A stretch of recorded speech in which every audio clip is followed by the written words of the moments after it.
In 2008, Myanmar was hit by one of the deadliest cyclones in modern history. Cyclone Nargis struck with devastating force, drowning the Irrawaddy Delta under a massive storm surge. This is Cyclone Nargis, explained in 3 minutes. Cyclone Nargis began as a low-pressure system in the warm waters of the Bay of Bengal. Over several days, it intensified into a powerful category 4 cyclone.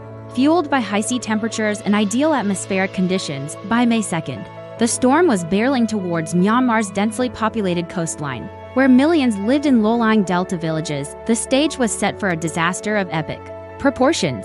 When Nargis made landfall near the Irrawaddy Delta, it unleashed winds screaming above 200 kilometers per hour. But the true killer wasn't the wind. It was the storm surge, a massive wall of water, up to 12 feet high, rushed deep into the delta, flooding areas as far as 40 kilometers inland. Entire villages were simply swept away in minutes. Boats, homes, and people were carried off by the violent, churning waters. The city of Bogali and countless surrounding towns were left in utter ruins, submerged and destroyed.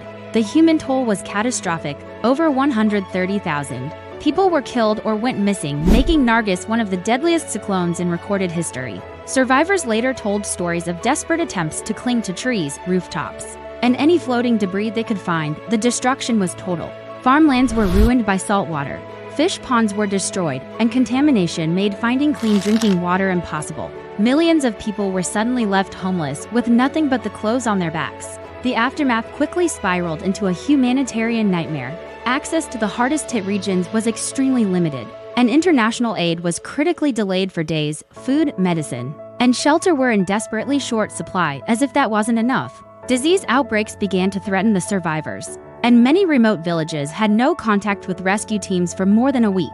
Global pressure eventually opened the way for aid to flow in, but countless lives had already been lost during that crucial delay. Cyclone Nargis was a brutal lesson, exposing the extreme vulnerability of coastal communities in the Bay of Bengal and highlighting the absolute importance of early warning systems. It also became a turning point in disaster preparedness across Southeast Asia. More than a decade later, the scars remain, but so does the incredible resilience of the people of Myanmar. This was Cyclone Nargis 2008, explained in 3 minutes. Thanks for watching.